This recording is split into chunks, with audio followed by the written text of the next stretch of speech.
Hello guys, and welcome back to the channel. So now guys, we start this video off with a bit of high life music from the 80s. I think it's Nico Mbagi or something that sang this song, but please correct me in the comment section. But the lyric goes thus: Corny man die, corny man bury 'em. Corny man die, corny man bury 'em. Corny man die, corny man bury 'em. So with that guys, I bring you this. Buhari never promised to make public declaration of assets, and it is the presidency saying this. So that's the headline. Buhari never promised to make public declaration of assets, and this is a headline attributed to the presidency. So now let's now see what is emerging out of Aso Rock this time around.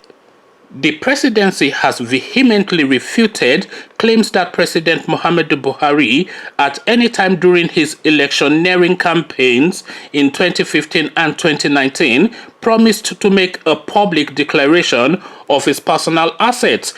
The presidency rather stated that the president has assured Nigerians of doing what the constitution required. The rebuttal emanated from the special advisor to the president on media and publicity, Mr. Femi Adesina, at the launching of a book, One Step Ahead, A Life of a Spy, Detective and Anti-Graft Czar, authored by former chairman of Economic and Financial Crimes Commission, EFCC, Farida Waziri, on Tuesday in Abuja. Adesina was reacting to philosophical enquiries by Dr. Matthew Kukar, the Bishop Catholic Diocese of Sokoto, who had earlier in a lecture as a guest speaker asked why President Buhari poo-pooed on his promise of declaring his assets publicly. Kukar was, however, represented at the event by Reverend Father Patrick Alukamu from Abuja. Taken to the podium as a reviewer of the book, Adesina, before discharging his assignment, opted to correct the impression instilled in the mind of the audience by Bishop Kukar's submission. He said that President Buhari never promised to make public declaration of his assets, but to follow the constitution, challenging Kukar to come up with his evidence. The presidential spokesman recalled that on his first day on the job after his appointment, he posed the same question to the president and other officials of the government in a private meeting, but got an answer that there was never a promise to make a public declaration of the president's assets. He said, in a private meeting with the president, one of the first questions I asked him was, this promise about public declaration of assets, when are you going to do it? And then he asked me, can you please show me where the promise was ever made? And lo and behold, we searched everywhere. There was no place where the president ever said he would do a public declaration. And he told me, what does the law require? The law requires you to declare your assets, and that is what I will do. And yet, since that year 2015, they keep repeating it that he promised a public declaration. So, sir, can you tell Bishop Kukar that I challenge him to produce that promise by the president, because the president stands on it till tomorrow that he never promised public declaration. In 2015, he made his assets public. In 2019, he has declared that he has chosen not to make public. He has not broken any law. So let's not continue to repeat what is untrue. What is an inexactitude? That is my message to Bishop Kukar. So this is now Femi Adesina forever piping up on behalf of Mallam Buhari, and it is quite telling actually the narrative that is playing out here. So Femi Adesina was invited to this occasion to come and speak on he wasn't even invited to come and speak. It was really just he was invited to come and speak, but it wasn't really a public speaking role. It was really to come and eulogize about a book that's been written by this Waziri character, who was a former EFCC. So it was a book launch effectively, so it wasn't really anything heavy going, but he has now chosen that platform to respond to something that's been said by a Bishop Kukar from Sokoto State about Buhari not declaring his asset. So I started this video, of course, with the music from Nico Mbango or whoever, Konimandai, Konimamberiam. So this is Konimandai, Konimamberiam that you are seeing playing out now within the Nigerian space, because of course Mallam Buhari struggled into the public space off the back of integrity. You will recall during 2014 rather, in the build-up to the 2015 election, this guy was saying that he was borrowing money from the bank to buy a registration form from his party. He declared about only 3 houses, that he has a house in Ikoyi somewhere or wherever, in Lagos somewhere, a house in Port Harcourt, or land in Port Harcourt, and a place in his own hometown in Katsina, and about 250 cattle. This was the rough sum of the assets that this guy declared. But of course, then you want to marry that asset, this life of paupery that this guy is describing, against the fact that this guy has 6-7 children in private universities in the United Kingdom. So that does not ally or tally up. So already you can see the fraud already in just that simple narrative. So that was the asset that he declared in 2015, about 2, 3, 4 houses in Lagos, and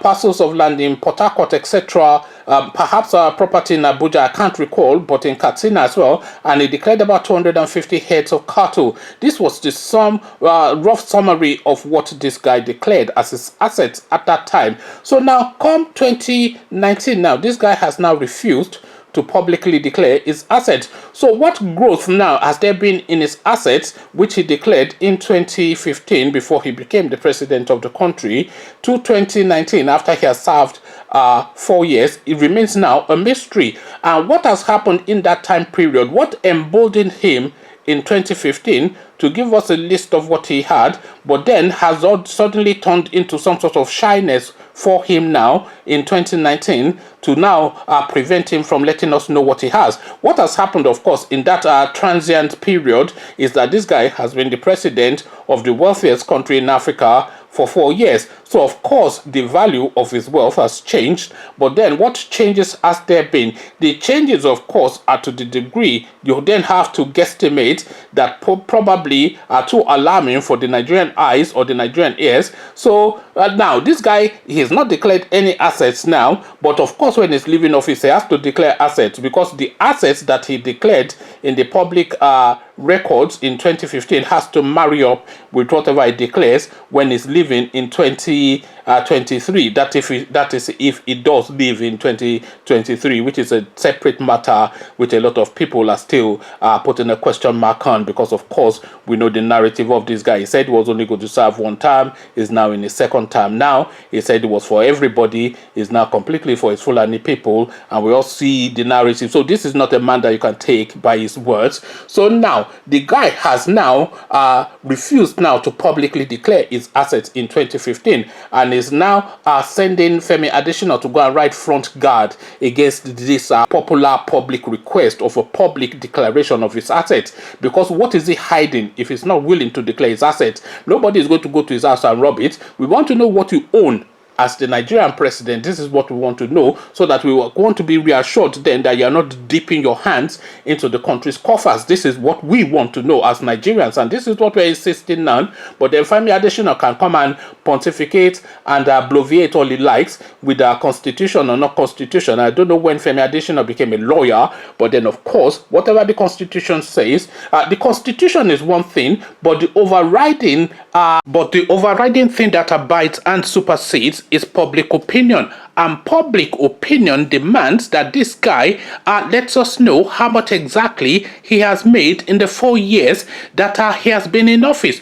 We want to know how his finances and his assets, especially the assets, has evolved within that 4 years, because he gave us a list of what he owned prior to coming into office. So now that he is in office, it is now time for him to publicly declare what he does have and own, so that the Nigerian people can have a better understanding of how exactly what is going on with this administration. This is really it. So forget the constitution or what is constitutionally required.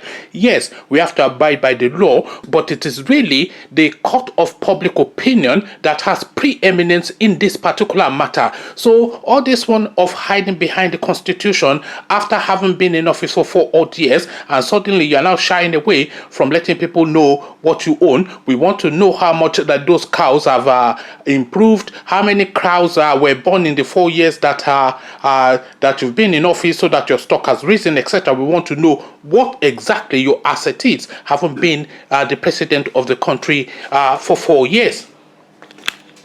Conversations in the comment section. Would you like to know how much Mallam Buhari has helped himself to from the Nigerian coffers out of the Niger Delta oil wealth in the last 4 years? Do you want to know? Come tell me what your thoughts are in the comment section. But before you do that, click on the red subscribe button so it turns gray. Bell button notifies you every time I drop a new video. Then come tell me if you'd like to or not, do not want to know what Buhari owns in terms of assets, especially after the 4 years that he has been in charge of the country. Come tell me your thoughts on this in the comment section. So I'll leave you here. Carry this conversation on with you in the comment section. But here I say peace.